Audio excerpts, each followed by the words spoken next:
Seja muito bem-vindo a mais um episódio do Dali para não Tomale, nosso podcast de empresários, executivos, vendedores que dão porrada para não tomar porrada. Tô aqui com o meu co-host de hoje, Marcos Custódio, e tô com um convidado aqui especial de uma empresa tradicional. Tava falando com eles nos bastidores aqui, são mais de 20 anos na mesma empresa, então, negócio bem bacana. Ele que é da Editora Globo, gerente de projetos de TI. Ailton, muito bem-vindo, obrigado por ter aceitado o nosso convite. Tudo bom, obrigado, boa noite a todos. Boa noite. E tá batendo esse papo aqui com a gente, cara. Falou, obrigado, Lincoln. Bem, pra gente começar, nossa primeira pergunta pra audiência te conhecer é quem é o Ailton, né? Qual a cadeira que o Ailton tá hoje, depois dessa carreira aí brilhante dentro de uma companhia. E, cara, como que é o dia a dia do Ailton hoje? Tá certo. Bem, eu trabalho na Editora Globo, né? Como eu falei, já tem aí alguns anos. Atualmente sou gestor de projetos de TI. Então, eu fico trabalhando com alguns projetos, alguns menores, outros mais maiores, mais complexos.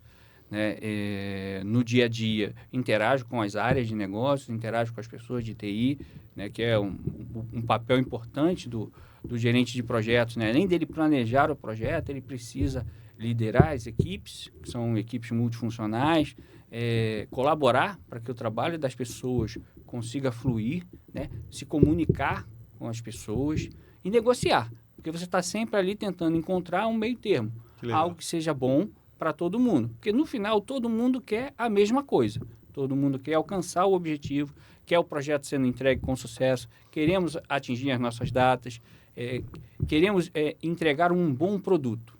Todo mundo quer isso no final, todo mundo fica feliz com isso. Só que para chegar lá, tem um caminho. Então, você precisa planejar, levantar bem qual é a sua necessidade, o que você quer, fazer um plano, saber bem da sua equipe para poder direcionar, dar o melhor caminho e estar ouvindo para fazer correções ao longo do dia a dia, ao longo do caminho. Legal, certo? Legal. E quando a gente fala disso, Ailton, tu começou sua trajetória, são quantos anos de companhia? 32 anos já. 32 anos 32 de companhia. Anos. Eu comecei, ainda era o Jornal Globo, né, que era o que a gente trabalhava. Eu tinha 20 anos na época, já estou com 54, né, que já não tenho problema com idade, né, e passei ali como contínuo, entrei como contínuo, passei por várias áreas, estou na tecnologia desde 2011, 2012. Aí, era mata a tecnologia. Né?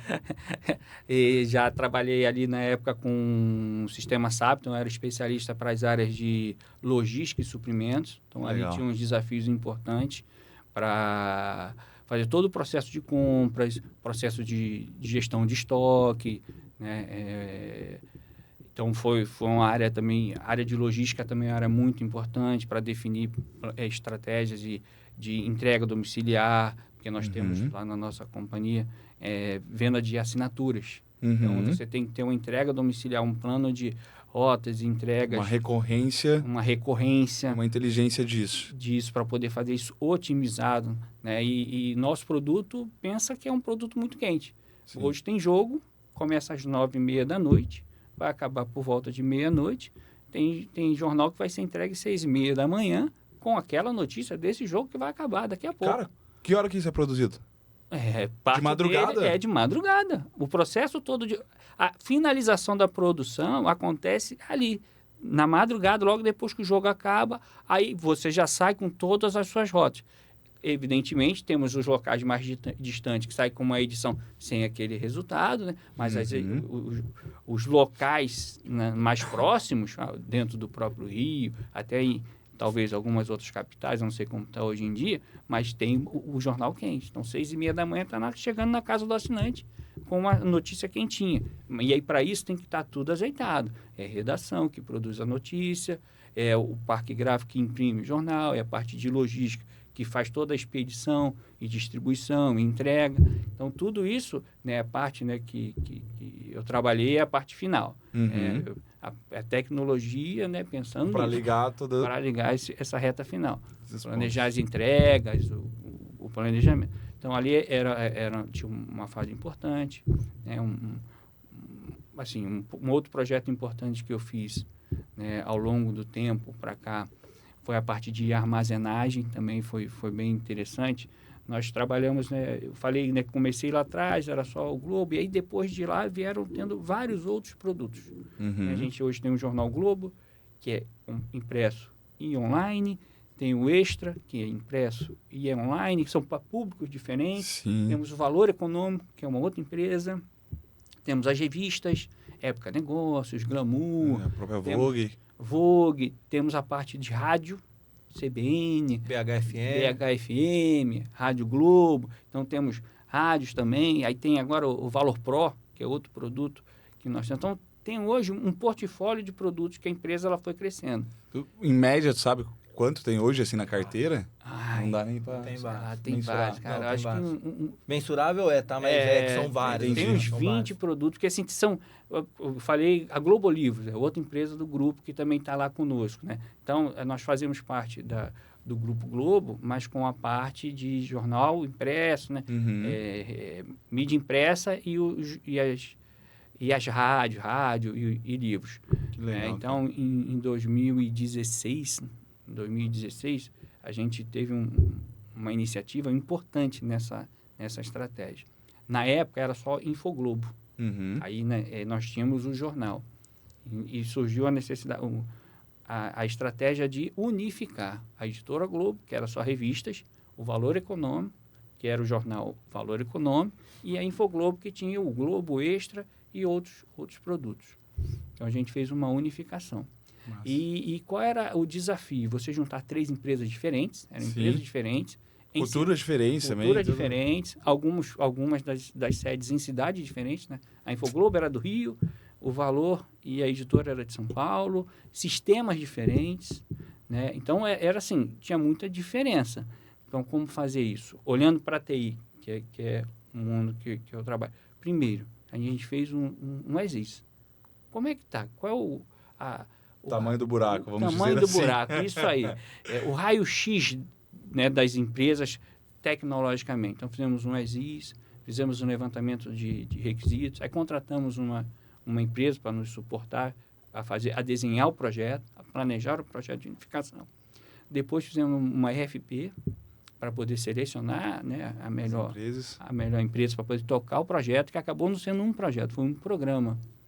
Foi um programa que você tinha no lado, né, do ERP,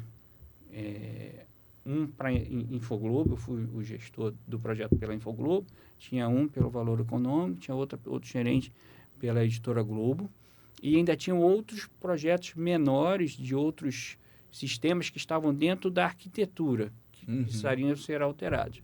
E qual era o maior desafio disso tudo, fora a cultura, pessoas diferentes? A gente estava falando, né, tinha que ter cuidado com pessoas, a gente tinha um prazo fixo. Por ser uma unificação de empresas, a questão tributária que para aquele projeto tinha que entrar no dia 1º de janeiro de 2018. Caraca. Não podia atrasar. Pela fusão das empresas e tal. Pela fusão das questão tributária. Exatamente. E aí, questão de CNPJs e tal, desativa um, ativa outro, gera nota fiscal. Porque, como eu disse, nós temos um produto quente que funciona 365 dias no ano. Não tem feriado para jornal. Né? Todo dia tem. Não tem feriado para rádio. A rádio está no ar todo dia. Né? Então, você tem que fazer isso. Tem que fazer o planejamento desse projeto. O cuidado de definir o escopo. E aí tem decisões importantes. Uma dica para um gerente de projeto. Às vezes, ele precisa saber dizer não para um bem maior. Então, na hora que a gente está definindo o escopo, a gente separou muito bem o que a gente queria e o que a gente não queria. Então, teve processo que a gente falou, não, isso aqui não dá para a gente colocar aqui nesse projeto, porque vai colocar ele em risco. Então, isso foi importante, definir bem o escopo, fizemos um bom planejamento, um planejamento que nos permitisse não colocar aquela data em risco. E fomos. Conseguimos fazer, foi uma virada complexa, né, de alguns de dados, algumas noites sem dormir, né? Algumas noites sem dormir, enfim. Aqueles deploy que tem que acontecer na madrugada. Deploy na madrugada, né? Um deploy de mais de 24 horas para poder migrar tudo e a gente fazendo escalas. E o projeto, graças a Deus, dia 1º de janeiro estava no ar, né, na empresa nova. E aí demos o suporte, né? Evidentemente, um projeto desse, a gente tem que cuidar do pós-implantação para que a operação fique de pé, né? Dê o suporte, complemente, conhecimento, treinamento para as pessoas, novos processos, enfim, isso tudo, e conseguimos. E hoje a gente já percebe aquele benefício que a gente imaginava, que é uma operação centralizada. Uhum. A gente está num projeto, trabalhando com o Marco num projeto de CRM para a área de publicidade, depois eu vou falar, mas a gente tem pessoas que vendem o Globo, vende Sim. revista, vende rádio, ou seja, o mesmo profissional vende produtos diferentes dentro da carteira dele, dentro da jornada dele. E isso era uma das coisas que se vislumbrava. Poxa, se eu vou lá num banco X, por que eu não vou oferecer uma carteira maior do que uma carteira só? Sim. Né? Então, esse era um dos benefícios que se enxergava lá atrás e, de fato, né, a gente conseguiu, a empresa conseguiu, né, obter isso. Então, esse projeto foi um projeto muito, muito importante. Que foi de quanto tempo, Ailton? A execução foi 1 ano. A execução teve um planejamento de uns 4 meses antes. Mas legal, teve uma energia de planejamento de 40% praticamente. Exatamente, porque foi para definir direitinho ali qual seria o projeto, qual era o escopo, o processo seletivo, que também foi um processo seletivo bem cuidadoso, porque a gente precisava de um parceiro que não falhasse. Né? A gente, era aquele negócio, era um projeto que você não podia errar. Aí, definição de equipe, começamos o projeto em janeiro de 2017, foi ele até dezembro, a gente colocou no ar, e aí teve mais uns, para ser justo, ajuste. Mais uns 2 meses ali, 1 mês, 2 de suporte. Então, o projeto ali 1 ano e 2 meses, mais ou menos, para você sustentar a operação. E você trazendo esse projeto aí que eu acho muito valioso da sua trajetória, se a gente fosse falar hoje para um gestor de projetos, para alguém que está começando, qual seria a skill ou realmente a skill, né? O que é mais importante para esse cara? Em questão de tudo que tu trouxe de competência. Liderança, o relacionamento, fazer o projeto em si. O que foi uma prioridade de desenvolvimento sua nessa carreira para abraçar projetos como esse? Olha, é difícil dizer uma coisa, só vou falar algumas que eu acho muito importantes. Eu entendo que um gerente de projeto ele precisa ser, quando ele olha para dentro dele, organizado e planejado para ele, quando ele olha para ele. Entendendo que ele não é um profissional que trabalhe sozinho, ele não trabalha sozinho. Então, ele precisa ter empatia pelas pessoas. Ele precisa ouvir as pessoas, conversar e perceber. Porque, às vezes, não é só o ouvir. Às vezes, ele precisa ir lá ver, de fato. Eu disse, né, que eu trabalhava com logística e suprimentos. Muitas vezes eu ia ao Parque Gráfico, que lá no Rio de Janeiro, né, a nossa sede ela fica no centro do Rio, e a gente tem um Parque Gráfico em Duque de Caxias. É outro município, exatamente. Então, eu queria ir lá. Como é que eu vou fazer? Foi o que no início eu falava, como eu vou fazer um sistema que vai ajudar a área de logística se eu não souber onde é a área de logística? Se eu não for lá e ver a área industrial, como é que é produzido o jornal, com o caminhão chegando, a dificuldade da pessoa da expedição. Eu preciso ver. A gente chama de sola de sapato. Sola de sapato. Eu tenho que ir lá e ver a armazenagem, como é que ela fica, conhecer as pessoas. Né? Então, isso faz diferença. Né? Então, você tem que ter empatia, se preocupar com a comunicação. Mesmo que você não seja perfeito, você tem que ter uma preocupação. Tem que tentar comunicar com transparência para todos. E aí tem que... como gerente de projeto, uma das coisas que as pessoas aprendem, né, estudando é analisar o que a gente chama de stakeholders. Todos aqueles que são envolvidos. Porque você tem os gestores, você tem a equipe, você tem as pessoas, clientes, você tem outras pessoas que são influenciadas por aquelas decisões. E aí, o seu cliente, na real, são os seus próprios colegas de trabalho, São né? meus colegas de trabalho, exatamente. Exatamente. Você já viu eu falando isso algumas vezes. Gente, vocês são meus clientes, eu trabalho para todos vocês. Né? Como na TI, porque algumas pessoas às vezes trabalham, né, mais para rádio, ou trabalham mais para revista, ou trabalham mais para o jornal. Então, eu falo, gente, o legal, como eu sou da tecnologia, vocês todos são meus clientes, eu trabalho para vocês. E é legal que tu os coloca numa posição, querendo ou não, que tira um pouco do ego.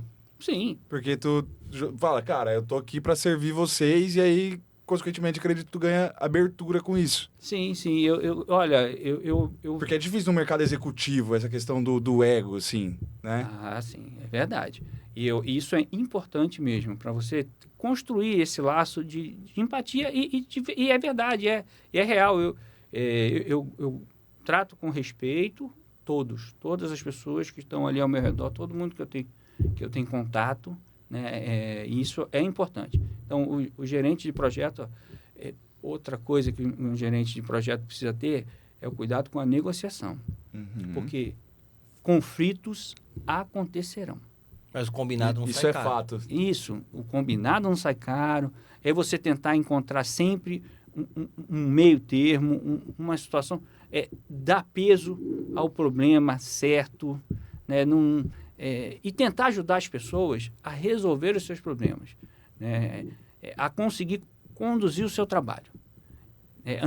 Tentar antecipar problemas que eventualmente possam acontecer para você ajudar a buscar soluções, né, junto com as pessoas. Você já passou por quantos projetos aí, Elton?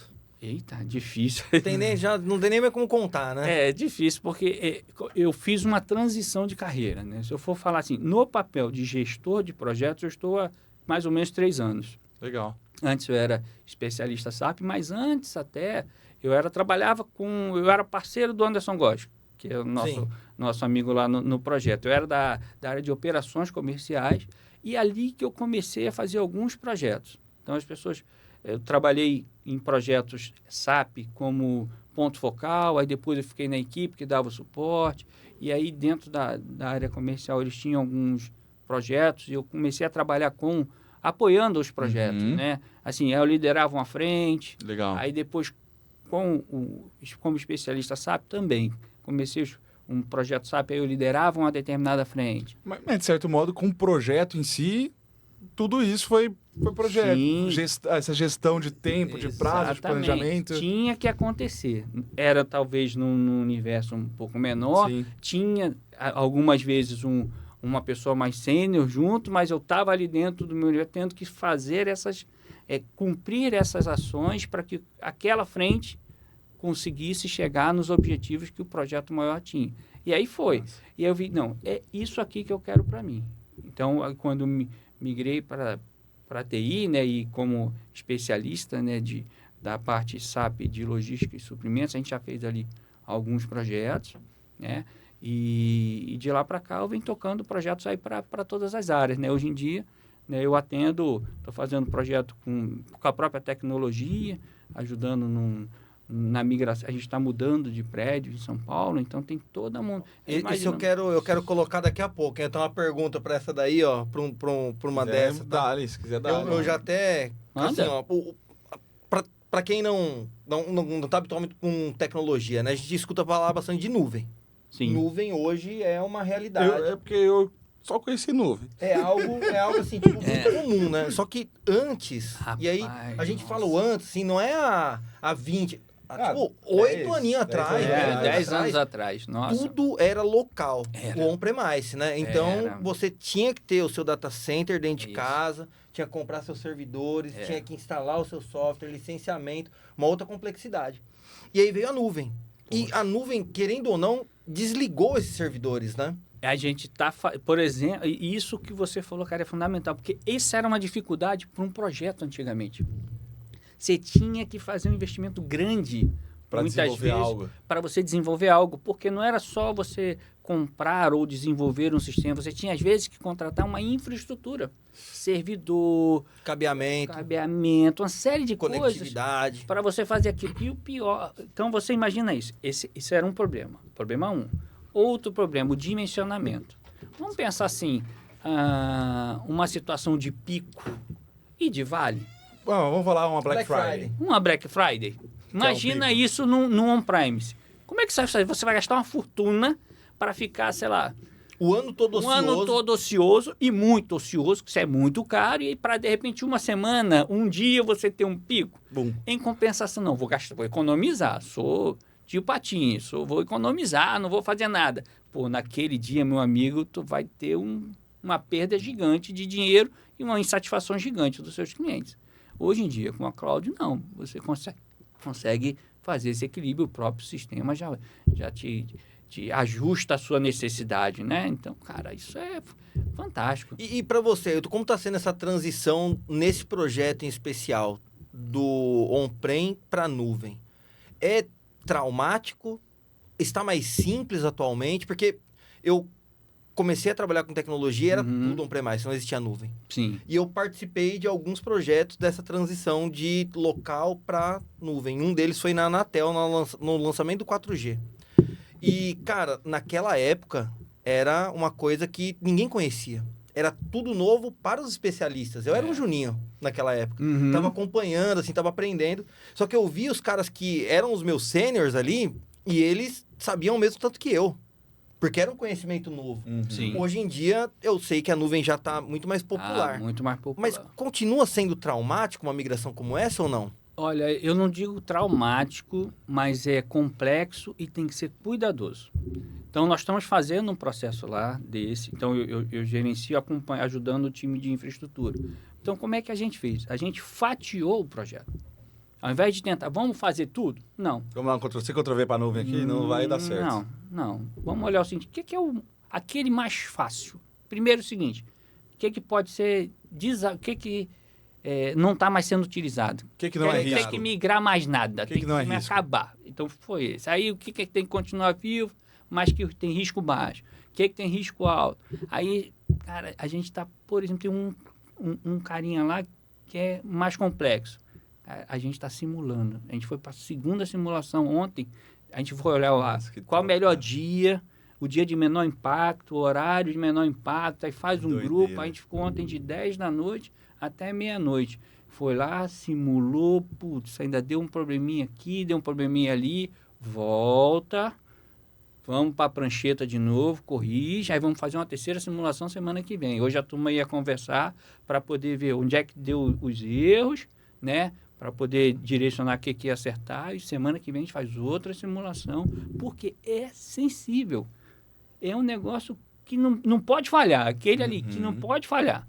Então, a gente também está fazendo esse tipo de simulação para esse. Então, o gerente de projeto com uma equipe tem que tomar esses cuidados de, peraí, eu preciso fazer um projeto grande, eu preciso fazer tudo de uma vez, posso fatiar? Não, vamos fazer em etapas. Qual o benefício, qual o risco, né? O trade-off dessa história. Então, esse é um tipo de projeto que a gente está fazendo, né? de nuvem, né? Tirando do on-premise para nuvem, que a gente fatiou. Um outro projeto que eu estou com o time de infraestrutura, aí já é da mudança do prédio. Então, a gente vai sair de um prédio lá em São Paulo. Toda essa infra de segurança, prédio lá cabeamento. da Estaiada? A gente está indo para um outro prédio, a gente vai ainda, né? A gente está... Aí você imagina, você sai um prédio pelado, né? Aí o time de TI tem que montar cabeamento, toda a parte de infraestrutura, servidor, aí a rádio, né? Aí você tem a mesa da rádio. Não, eu visitei aqui em Floripa, é muito equipamento, então, cara. é muito equipamento. A gente está nesse ponto, né? O time de TI, quando estiver pronto, as pessoas vão poder fazer suas mudanças. Então, esse é um projeto também crítico. Aí você tem que olhar, um projeto ele tem um tripé muito importante. Custo, prazo e escopo. Esse é um tripé. O gerente de projeto não pode perder de vista esse tripé. Dependendo do projeto, tem um desses tripés, uma dessas pontas pode ser mais importante do que a outra. Então, no projeto que eu falei do dia 1º de janeiro, o tripé prazo era muito importante. Era o principal. Custo é importante? Mas talvez você vai elevar... Era o inegociável. Você vai elevar o custo para ter o prazo. Tipo isso. Esse era o inegociável. Entendeu? O custo é importante. Era, evidentemente. Mas, cara, o prazo ele era inegociável. Então, tem projetos que você tem que olhar sob essa ótica. Só para usar aqui. Custo, prazo... E escopo. Que é aquilo que você combina com o cliente já no início, que vai ser entregue. Você não sai fazendo um projeto. Vai fazendo um projeto. Não, você tem que ter um projeto. Meu projeto é entregar essa mesa aqui para você. Legal, no final de X dias, a tal valor, tem que te entregar essa mesa com essas características. No nosso caso de TI, né, é um sistema. Sim. Mas é uma aquilo. mudança. Vamos falar, o custo, o prazo e o escopo é o que você vai definir com as outras áreas que são os seus clientes dentro da companhia. E vai ser um Exatamente. combinado entre todos, Combinado que todos entre todos. estejam cientes de acordo, né? Exatamente. Posso estar enganado, tá? Mas talvez uma característica muito boa do cara de gestão de projetos é ser bem relacionado entre as áreas. Porque importante. se você não tiver os colegas nas outras áreas, se todo mundo não quiser apoiar aquele projeto, também fica muito difícil de entregar. né? Fica. É quase impossível. Já teve situação dessa? Já? De as áreas travarem? Rapaz, olha, às vezes não intencionalmente. E aí você Justo. tem que tomar um E cuidado. aí é muito bom que você trouxe já a empatia, que é isso. É a empatia, né? Então, porque assim, a gente tem que entender que a gente não é um peixe sozinho num aquário, né? Então, os nossos clientes também têm os seus problemas. Então, eu não posso desconsiderar que uma determinada área, num determinado período do mês, área financeira, no primeira semana, finalzinho do mês, início do... Fechando tá folha, fechando pagando folha. não sei o que. Cara, esse cara, nesse período, na hora que eu vou planejar, eu já tenho que planejar quase nenhuma tarefa para essas pessoas naquele momento. Esse é o trabalho do gerente de Mas projeto. isso pra mim é doideira, cara. Entendeu? Esse planejamento de tu conseguir olhar nesse detalhe aí... Mas aí massa. com o Não, tempo, claro, né, mas, você assim, é vai... massa de... Você vai vendo isso. Porque senão a pessoa vai falar que vai te entregar e não vai conseguir. E não é nem que ela não quer. É porque ela tá toda hora fechando Ela a está folha. com outras coisas. Ela vai estar atolada com outras atividades. Então, um exemplo, né, nós estamos com um projeto, eu e o Marcos, né, de implementação de CRM. Qual o CRM? CRM da Zorro. Aí, ó. Depois eu conto a história Depois a gente do manda o processo Pix seletivo. aí de novo. E a gente, na hora de fazer o plano, como nós estamos fazendo no final do ano o projeto, eu sei que e é um projeto para a área comercial, no final de ano, é um momento de maior investimento de vendas, né? Maior envolvimento. Sim. Então, as fases que envolviam mais tarefas da área, eu coloquei uma semana a mais em cada fase. Na época que eu fui combinar com o delay gerente. do prazo aqui, tu já vai... Exatamente. E aí eu já combinei, porque eu já sabia de antemão, e aí combinado mesmo com o diretor, gente, estou fazendo isso nesse prazo. Se nós fôssemos olhar só tecnicamente, poderíamos entregar com 3 semanas de antecedência. Poderíamos, né? Mas isso exigiria da equipe uma dedicação que não é viável, não é boa. Para esse momento. Para esse momento. Se nós estivéssemos falando de outro momento, talvez pudesse, mas não é boa. E aí não é boa para a companhia. E não estamos com... E aí, sabe aquela história do tripé? Boa. O prazo, nesse caso, não era importante. Fazer 3 semanas antes não ia trazer benefício nenhum. Justo. Entendeu? E poderia trazer um O prejuízo. Custo, teoricamente, então, é isso. O custo vai não mudou, manter. vai manter, o escopo vai manter e o prazo, 3 semanas para frente ou para Porque trás, tu tá colocando 3 semanas pra frente pra não correr o risco. o risco Tu de tá atrasar. mitigando o risco. Isso, de você causar, ou de você piorar a qualidade, né? Porque aí a pessoa poderia fazer, mas sem a disponibilidade correta, poderia fazer sem a atenção que a gente precisa. E não com por maldade, qualidade. mas não por fazer maldade, correndo. mas porque ela vai fazer correndo, que ela está com outro foco. Então, esse tipo de cuidado, o gestor, ele precisa ter o gerente de projeto, Massa. viu? Massa. E aí, assim, quando a gente fala desses projetos, enfim, que você toca, eu acredito que numa grande companhia como é o grupo, tem toda uma hierarquia, né? Como é negociar prazo para cima? Com os diretores, no caso. Não é fácil. Tudo pra ontem, Ailton, é só no nosso dia a dia que é tudo pra ontem. Não, assim. sempre é tudo para ontem, né? É tudo para Porque a ontem. tecnologia sempre, cara, pra ontem. E é fácil fazer é isso fácil. aí, né? Exatamente. Fácil. Pô, E é colocar o fácil. CRM, facinho. E é fácil. O negócio tá pronto. Exatamente. Então, cara, o que eu tento é entender bem o que é que vai ser entregue e tentar detalhar mesmo o que vai ser feito. Então, cara, eu sou meio... O pessoal até brinca comigo que eu sou meio metódico nesse aspecto. Isso é bom. E aí, o que eu falo talvez seja uma característica boa, né? Como você lembra que eu comentei, organização e planejamento, né? Então, acho que eu posso contar uma história, né? Eu falei que a gente está implementando um projeto CRM. Mas a seleção, como é que foi a seleção? Por que vocês estão botando o Zorro? E aí foi legal, por quê? a área de publicidade, ela tinha um problema. Ela estava usando vários sistemas que eles desenvolveram e chegaram num estágio, aí foi um estágio bom, que, poxa, precisamos de um CRM para a gente poder melhorar, né? Legal. Legal. Então, pô, que tal a gente contratar a empresa X?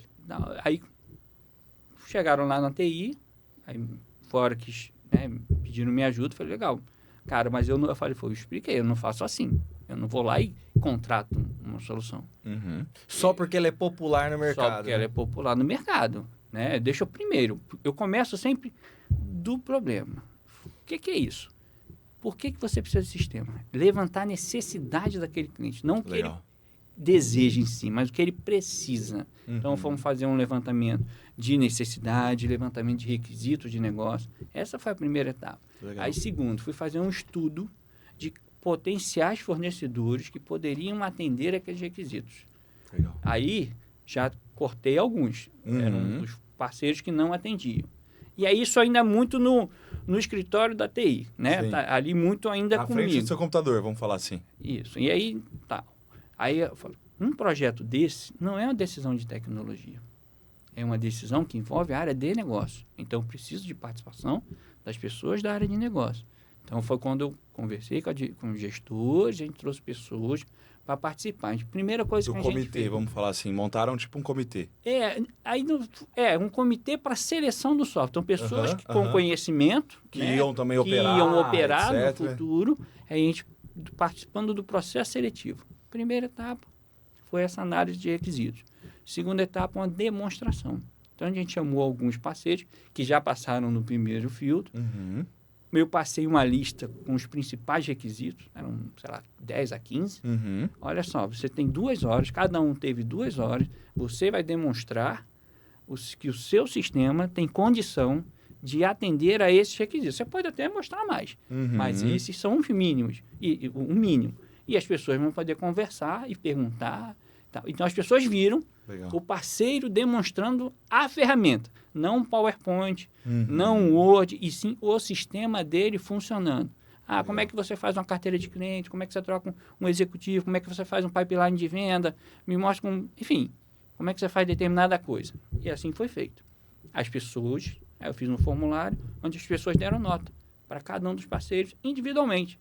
Então, lá um Forms, simples, com algumas perguntas, de 1 a 5, né? Legal. Eles deram suas notas, eu compilei isso. E aí teve análise de requisitos de segurança. Aí, um outro processo. time de segurança da informação para poder validar. E aí a gente fez uma análise também de custos, né, que é importante. A gente fez um outro corte. Agora levamos para os gestores e fizemos os finalistas. Aí, para os finalistas, a gente aprofundou. Aí eu conversei com um cliente de cada um dos finalistas para entender como é que foi o projeto, qual é o teu nível de satisfação, como é que é a ferramenta. Você conseguiu evoluir? Te entregou o que prometeu? Você tem problema? Você não teve problema? Então, é entender na visão do cliente. E aí eu já não estou falando com o fornecedor, estou falando a visão do cliente. Cada conversa dessa gerou um relatório, e aí não é com a minha opinião, eu tentando relatar a opinião, o que ele disse. O que ele disse. E aí compartilhei também com os executivos e com o time envolvido. Depois nós fizemos, cara, eu acho que foi o processo mais importante. Pegamos 2 e fizemos uma POC, que é uma prova de conceito. Então, a Zorro participou, um outro fornecedor participou, onde 20 profissionais, usuários, né, daquele sistema nosso, usaram a ferramenta durante 2 semanas. Eles usaram, ou seja, num ambiente de teste, aí usaram mesmo, que é para que a gente conseguisse comprovar que aquela ferramenta, atendia aos nossos requisitos. Você entenda que eu ainda que eu não coloquei ainda o peso já até agora isso comercial. Quanto tempo? Foram Foi um ano aí desde o nosso primeiro contato. Mas aí teve uma... Sim, mas aí que teve uma parada. Aí teve uma parada internamente, que teve uma troca de diretoria. Aí o projeto... Eu fiz primeiro um estudo para dizer o seguinte, para a área comercial. Olha, sim, faz sentido para vocês ter um CRM, temos opções. os preços variam de tanto a tanto, temos tais candidatos. Agora, olhem qual o benefício para vocês e decidam se vocês querem fazer o projeto ou não. Mas aí teve movimentação, sai diretor, entrou diretor, aí a área ficou com outras prioridades. Aí quando foi no final do ano, do final do ano passado, ali para janeiro, eles me chamaram, ó, cara, queremos fazer o projeto. Aí a RFP, a gente deve ter começado, aí eu atualizei, eles trouxeram uma nova área, que na época não tinha projetos especiais, hein? Trouxeram uma nova área, eu falei, então deixa eu levantar o requisito dessa nova área, tal, tudo direitinho. A gente fez o processo seletivo mesmo da RFP, foram uns 3 meses ou 4, mais ou menos. Porque também teve um processo... esse banco de dados aí antes de pesquisa e o que precisava. E aí dentro dele que a gente fez a POC, a conversa com o cliente já foi dentro do processo seletivo. E aí a POC é importante porque as pessoas usaram o sistema. E aí, do lado de... Mas foi cobrada a POC? Não, normalmente a POC para um fornecedor é um investimento. Justo. É um investimento. E para o cliente, porque assim, ele quer ter a certeza. Segurança. Porque esse é um sistema... E não faz uma POC para qualquer sistema, para qualquer tipo. Então, a gente está falando de um contrato de 2 anos, cara, e com expectativa de ser duradouro. Sim, assim, ser time. longevo, exatamente. Nós estamos conversando com 188 pessoas, já vamos ter mais 10 de uma outra área que... Isso que nem terminou. Que nem terminou. A gente nem terminou um projeto, já teve outra área que a gente já tem data para começar já, porque estavam com a mesma necessidade, chegou, poxa, olha, estou aqui pesquisando sistema para isso. A gente está implementando, estamos implementando aqui. Comigo. Vem ver aqui, ó. Aí eles viram o que a gente está fazendo, né? Pô, não, é isso mesmo que eu quero. Então, a gente já está tratando disso. E aí, depois da POC, também teve a nota que cada pessoa deu. Legal. Entendeu? E aí, eu compilei depois tudo. E a negociação comercial também foi conduzida, porque a condição comercial também era um fator importante. Sim. Né? Como eu estava envolvido, só uma pergunta, assim, ó, vocês avaliaram tecnologia ou avaliaram o serviço também na POC? Avaliamos... 3 coisas foram importantes. O serviço também foi um deles. Na sua pergunta, as 2 coisas. A tecnologia, então, a ferramenta, né, no caso, a Zorro, ela, para a gente, né? Eu não estou tirando... Ela era fácil de usar. Sim. Tá? Ela tem flexibilidade para atender as nossas variedades de negócio. Programação, integração. É fácil de você mudar as regras, adaptação. Sim. De adaptação. Porque, cara, a nossa regra, ela é... A área comercial, daqui a pouco vai criar um produto novo, vai criar um processo novo. Então, eu não posso ir para um sistema que fosse engessado. Justo. Tecnicamente, integrado com o nosso sistema que a gente chama AD, que é para fazer um login fácil. Então, o mesmo login que eu uso para me logar no Outlook, no Teams, é o mesmo login que eu vou me logar no Zorro. Legal. Então, é fácil. Então, para o meu cliente é fácil. Sim. É um negócio que eu mostro para o meu cliente final, mesmo que ele esteja vendo a primeira vez, ele, cara, o negócio é intuitivo, Amigável. não é? É amigável, é intuitivo, eu não preciso, assim, de horas de treinamento para entender, mas esse campo aqui que está escrito X, ele quer dizer o quê mesmo? Não. É um negócio intuitivo, é simples. A gente, né, já tinha colocado alguns requisitos de segurança que precisavam ser atendidos e foram. A gente colocou requisitos técnicos, a gente já partiu da premissa que tem que ser um modelo SaaS. Né? A prestação de serviço, ou seja, a postura do implementador, que a gente contratou uma ferramenta, que é a Zorro, mas a gente contratou um implementador, que no caso foi a WebPick. Então, a atuação da WebPick no processo todo também foi avaliada. Então, assim, não é só um fator. São diversos fatores que vocês ficaram fatores. Aí. Então, isso e a condição comercial junto. Aí, quando decidiu tudo isso, você foi apertar na... aí foi a hora de decidir. Aí é o time de compras ou... Time de compras. É o time de compras. É o time de compras. É o time de compras que... Aí é bom de negociar. Isso, o time de compras. Eu olho... Que legal, né, cara? Isso deve ser muito legal, porque faz tudo. É isso, a área comercial quer, beleza. Ou compras, agora aperta os caras lá. Mas eu tenho uma coisa pra falar, assim, ó. O que a gente é acostumado no mercado, tá? Nós somos uma pequena empresa. Não nos comparamos com a Globo. Porque nós somos uma pequena empresa, lidando com grandes companhias, que na maioria das vezes, cara, elas estão doutrinadas a comprar soluções que são soluções populares no mercado. E esses caras aí, basicamente, eles apostaram numa solução que não é popular. A Zorro não é tão popular quanto o concorrente. Só que nós também não somos tão populares quanto a Accenture, quanto a Globant, que são grandes empresas de serviços gerenciados. Nós somos uma pequena empresa de serviços gerenciados. Só que vocês tiveram uma postura de apostar nessa tecnologia e nesse fornecedor, né? Eu queria saber o porquê, cara. Rapaz, eu não fico olhando muito grife, não, para ser sincero. Eu olho o seguinte, cara, tem que atender as minhas necessidades e ser um parceiro do meu tamanho, entendeu? Assim, é bom para minha realidade. Não adianta eu contratar um negócio muito caro e de repente não usar. Para que eu vou querer ter uma Ferrari? Sim. Né? Como eu posso ter um outro carro que vai me levar para o mesmo lugar. Então, a gente olhou muito, Marcos, não fomos olhar grife, fomos olhar, olha...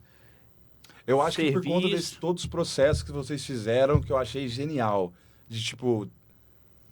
É quase uma política mesmo, de tu ser democrático e falar para os caras, cara, ó, é isso que vocês precisam, então eu trouxe para vocês isso, usem e me dê a nota. Cara, isso eu acho genial. É que a gente não vai dar o nome aqui, mas a sugestão inicial da ferramenta era um popular. Não, tudo bem, faz parte. Já veio do nomeado, É porque as pessoas faz parte do trouxeram jogo. pela experiência que eles tinham, né? As pessoas já tinham usado esse outro popular. Pô, eu usei isso aqui na minha outra empresa. Pô, legal, não tem problema, não é? Vamos considerar também, Vamos considerar, e consideramos no processo todo. Num dado momento, e fomos para outro. Os votos foram... Os votos todos também... os critérios, né? Os votos e todos os critérios que a gente anotou recomendavam um outro parceiro. Legal demais. Entendeu? E aí foi interessante, que aí, uma vez escolhido o parceiro, quando vamos fazer o projeto? Né? Porque tínhamos também um lado nosso, não só de fluxo de caixa, mas também de disponibilidade das pessoas. Sim. Né? Então, aí teve o lado que foi na época que eu vem fiz... o seu pilar, custo, prazo e escopo. Exatamente, que eu fui lá e coloquei uma semana a mais nas 3 fases que envolviam mais intensamente a necessidade das pessoas, que é a hora que eu faço o mapeamento de negócio, na hora que eu vou validar, né? Quem valida não sou eu preciso que as pessoas vejam, pô, tá dentro, não, ó, ajusta isso, ajusta aquilo, faltou aquilo, e treinamento. Eu tenho que treinar todo mundo, né? Então... Edson, tem uma outra pergunta que eu vou ter anotado disso que você falou, né? Vou colocar aqui. Mas antes, tu falou que assim, em algum momento, no meio dessa negociação, isso deixou de ser prioridade pela troca de diretores, né? Eu sou profissional de venda, então, né, eu sou o cara que vai ficar ligando loucamente, falando, e aí, vamos fazer o projeto. Isso funciona numa negociação de grande conta? Como movimentar se houver um esfriamento na sua visão? Na minha visão, transparência.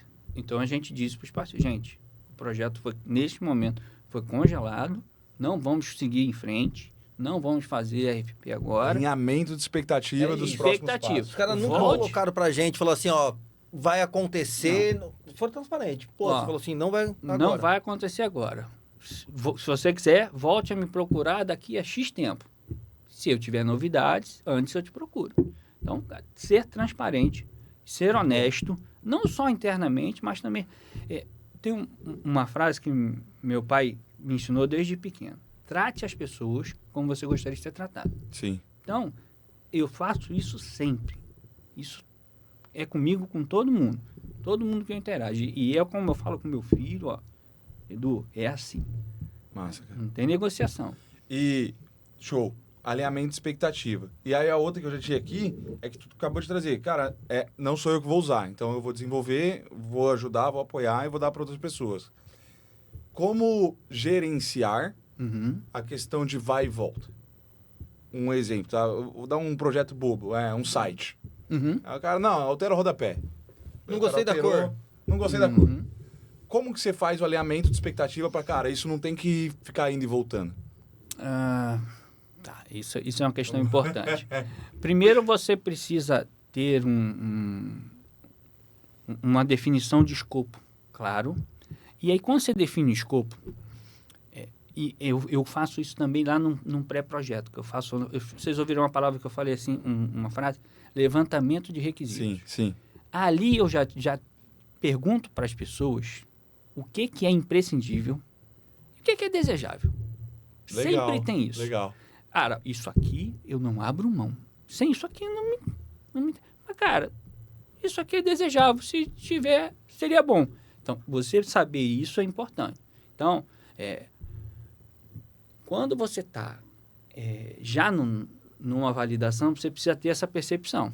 Uhum. O que é imprescindível, e aí, se for um imprescindível que está faltando, talvez você vai ter que negociar prazo. Justo. Entendeu? Você vai ter que pegar o tripé, e aí você vai ter que gastar mais. Isso. Aí você vai ter que justificar, ó, vai ter essa alteração. Mas eu tento trabalhar para que isso não aconteça, de você ter que mexer no prazo. Que você consiga atender o mais importante e o menos importante seja algo evolutivo. Então, qual é a estratégia desse projeto? Né? Desse que a gente está comentando aqui com o Marcos. A gente começou com um escopo onde tinham os obrigatórios, os desejáveis. Durante a RFP, eu percebi que tinha uma área que era desejável que não faria tanta diferença se a gente tirasse aquela área toda, mas ela ia fazer diferença no projeto. A gente faria um projeto menor, Sim. Evidentemente mais barato. Então, a gente criou um segundo cenário, que na época eu até chamei um cenário light. Foi um cenário 2. E no final, a gente acabou implementando esse. E qual é o lance? A gente está fazendo o projeto, a gente vai implementar, mas já está claro, é evolutivo. Esse projeto vai ser um bom projeto, mas não é o perfeito. Não é o excepcional. O ótimo é inimigo do bom, né? Isso, o ótimo é inimigo do bom, não é o perfeito. Mas, assim, é um bom projeto. Para o escopo, ele tem que ser completo daquele escopo. Muito bom. Tem os requisitos que precisa. Isso. E aí vamos seguir. Então, tem coisas que, olha, gente, não está maduro, isso aqui a gente vai implementar no pós-projeto. Entendeu? Isso já no discurso com as pessoas. No início, e aí tem coisas que aparecem depois. Gente, isso aqui não vai dar. Então, vou fazer depois. Mas a gente já tem essa ideia. Já temos um projeto, temos uma entrega a cumprir, depois a gente vai evoluir a ferramenta. Melhorando isso. Vai evoluindo, melhorando, ganhando novas funcionalidades. Que é um processo novo. É um organismo vivo, vamos falar assim. Exatamente. E vai melhorando, vai evoluindo. Então, tem que ter esse equilíbrio. Acho que o equilíbrio é algo importante. Tem alguma metodologia específica que você usa para isso? Olha, metodologia, uma que eu uso dependendo do projeto é o PMI, né, que é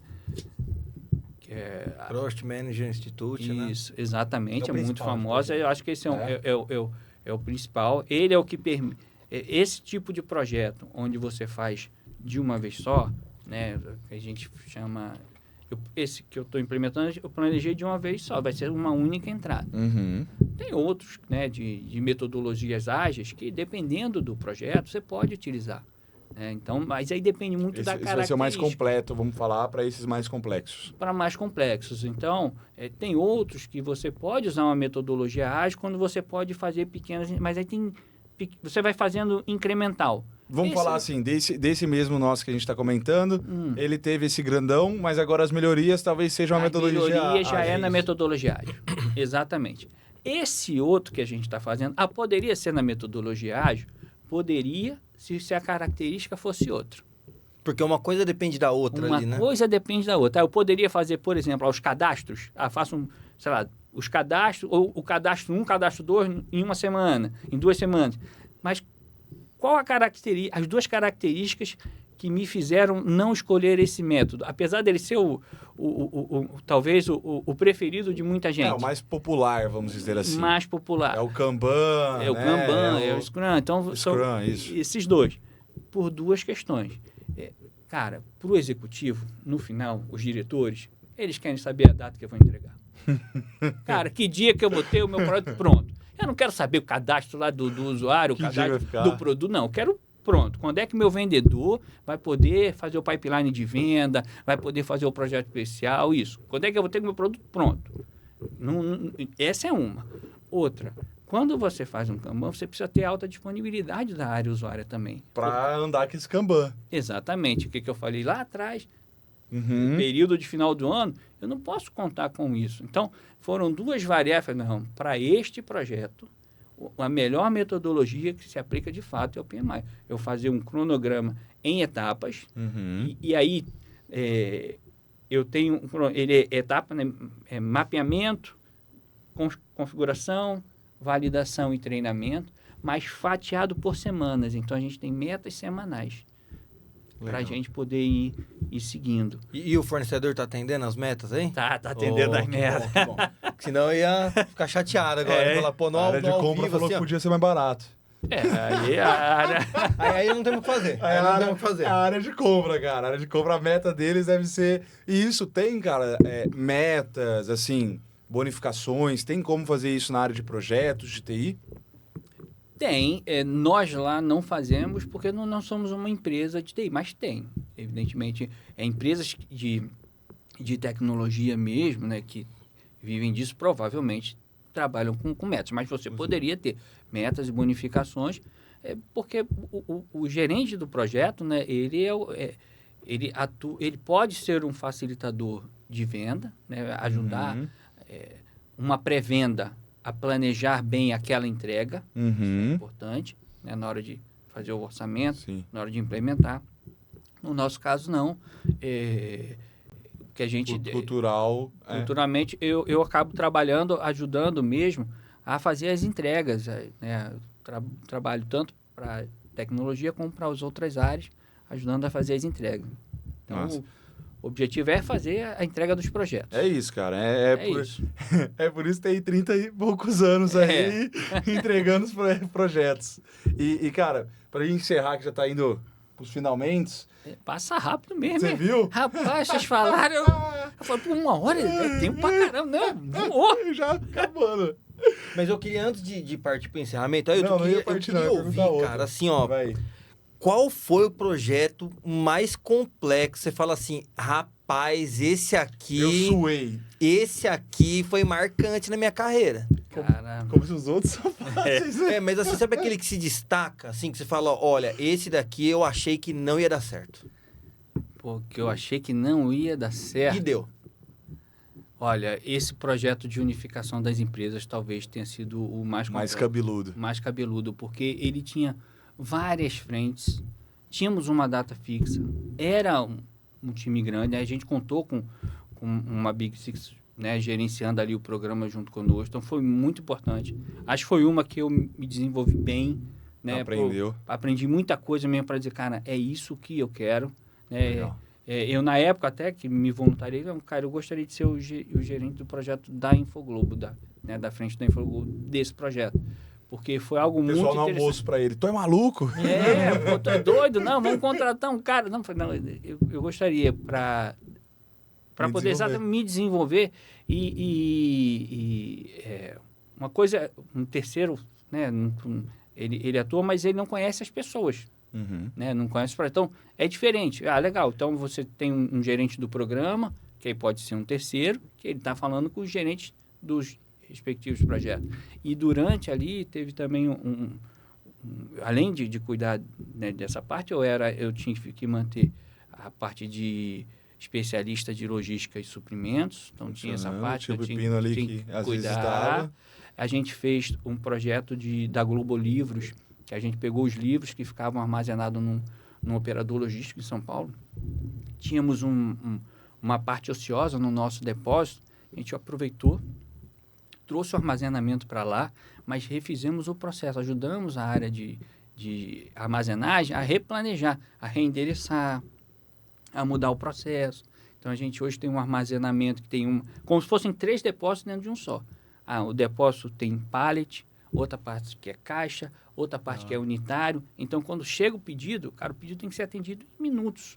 Chegou, a pessoa sai como se fosse um carrinho de compras mesmo, andando, pegando, chegou no final, conferiu, etiquetou a caixa, botou a etiqueta com nota fiscal e tudo, Tá pronto. E no meio do caminho tem coletor de dados que se comunica com tal aplicação devolve uma informação. Exatamente, tudo já tinha os APIs instalados, então tem coletor de dados. E aí tudo isso a gente ajudou, né, a área, não só tecnicamente, mas pensar no endereçamento, qual a melhor maneira de endereçar. Com a inteligência. Olha, por exemplo, que a gente foi ver no antigo prestador, ele não tinha o cuidado na embalagem. Então, livros de um determinado tamanho, tem que ficar todo, aquele livro, sempre no mesmo tipo de embalagem. São 50 unidades numa caixa, beleza. Aquele livro é em 50 unidades numa caixa. Outro livro você botar em 20 unidades numa caixa. Por quê? A gente contratou uma pessoa que fez a configuração no SAP. Quando chegava lá, eu quero, 500 livros tais. Então, são tantas caixas que estão na posição tal e tantos livros unitários que estão na posição tal. É tudo controladinho por ali. Nossa. Então, isso ajudou muito. Também foi um projeto muito interessante que a gente fez. Hoje, a gente passa lá e vê a operação fluindo, rodando bacana. E isso dá uma satisfação. Sim. Né? Então, assim, a satisfação do gerente de projeto é quando o projeto ele é entregue, e todo mundo satisfeito. Sim. Isso é importante. Atendemos o nosso tripé, o escopo foi entregue, a qualidade, tá legal, o prazo foi cumprido, o custo foi cumprido, bacana. Top. Cumprimos a missão. E aí, Hilton, assim, nesse processo, esse aí, por exemplo, era nuvem ou era servidor que controlava isso tudo, cara? Esse é servidor, porque é o local. SAP, é local, né? Então, o nosso SAP, ele é on-premise, né? Mas a gente tem os coletores de dados, mas os dados mesmo estão no SAP. Então, sabe. E, assim, tu tem uma jornada aí incrível em tecnologia, gestão de projetos. Como tu vê e como tu enxerga inteligência artificial? Rapaz, é um negócio novo, né? Eu acho que a gente ainda tem que aprender muita coisa, mas é muito útil. Tá? Hoje já tem algo que tu usa no dia a dia? Eu uso pouco ainda, tá? Mas eu já percebo alguns caminhos. Então, eu vou lhe dizer assim, a pessoa poderia fazer um planejamento de um projeto, assim, já ter o primeiro rascunho, ao invés de sair do branco, usando uma inteligência artificial. Mas aí é que tá. Tem que saber fazer a pergunta certa, tem que fazer a orientação certa, tem que analisar, está fazendo sentido o que a resposta que veio? Que aí é a hora que o ser humano tem que usar a criatividade dele. Uhum. E lembra da história que eu comentei por que eu escolhi uma determinada metodologia e não escolhi a outra? Uhum. Esse é o ser humano. Essa inteligência artificial ela não vai conseguir entender a metodologia, por exemplo, talvez, porque ela não vai ter todas a amplitude, o conhecimento. Exatamente. É você entender, poxa, o que se passa naquela área, o que se passa com aquelas pessoas. Então, isso não vai conseguir, mas eu já vejo, né? Então, eu tenho um filho de 19 anos que está fazendo programação, ele já pergunta na inteligência, cara, eu tô aqui... Me dá o código tal. Um código tal. Ou, o que erro que está dando aqui? Por que está dando errado aqui? Então, mas aí ele sabe fazer as perguntas dentro e sabe analisar. Então, eu acho assim, legal, é mais uma ferramenta, né? Como foi lá atrás a internet 5G, né? Então, imagina a nossa vida, né, de Uber hoje, como a tecnologia evoluiu, Sim. e permitiu, né, aplicativos como esse, né? O Uber, o iFood, tudo. Só que tem muito a evoluir ainda, tem né? muito. No nosso projeto mesmo, a gente aplicou a inteligência artificial para uma determinada ação, mas quem resolveu o problema foi a ideia que nós ali no corpo conseguimos chegar. Exatamente. Com as cabeças das pessoas pensando, né? Exatamente. Não vai resolver tudo. Não é a solução mágica. Você acha que ela tem muito a ajudar as pessoas ali que trabalham? Se as pessoas elas souberem usar, com certeza isso vai ser positivo. Acho que sim. Imagine o que foi o Google no passado. Né? As pessoas tinham aquelas enciclopédias, né? Barça e tudo mais. Hoje em dia o Google, né? Então, como é que foi o Google lá no passado? Para as pessoas. Guia, né? Que nós usamos o Waze hoje em dia. Ó. O Waze. Então, tem muito... Vai colaborar, temos que aprender ainda como. Né? E aí, evidentemente, como toda coisa, tem que ter seus cuidados. Né? Bacana. Que a gente vai aprendendo. Bacana. Show de bola. Eu estou autografando aqui, mas a gente tem aquela frase final para a gente encerrar. Olha lá, estamos encerrando no tempo certinho. Beleza. Passou rapidão. A gente fala muito de um legado, uma frase que tu deixaria para o mundo aí como pessoa. Tá certo. Olha, uma frase que eu gosto muito é: o pessimista, ele reclama do vento. O otimista fica esperando o vento mudar. E o realista, ele ajusta as velas e segue viagem. Ou seja, Nossa. você, com uma mesma situação, pode ter atitudes diferentes. Escolha ter a atitude de fazer algo. Animal. Bem, tô te dando aqui. Opa, obrigado, hein? Pois Obrigado. deu feedback. Fomos. Agradecer Animal, aí viu? mais uma vez, Ailton, sua Animal, viu? presença. Obrigado. Muito Obrigado obrigado. mesmo. Papo bom é assim, ó. A gente tá aqui há 1 hora. Voou, eu não Voou queria falar mais. essa hora. Eu saio com algumas dúvidas aqui que eu vou fazer nos bastidores agora pra você aí, ó. Tá bom. E, cara, espero que você tenha gostado também da experiência. Legal. Aqui, ó. Primeira vez que Compartilha eu com seus participo. colegas também. Pra você que está assistindo esse podcast, deixa o like, deixa seus comentários. É um prazer aqui poder fazer um conteúdo como esse pra toda a comunidade. Boa. Dá-lhe para não tomar-lhe. Até o nosso próximo episódio aí do podcast. Valeu. Valeu!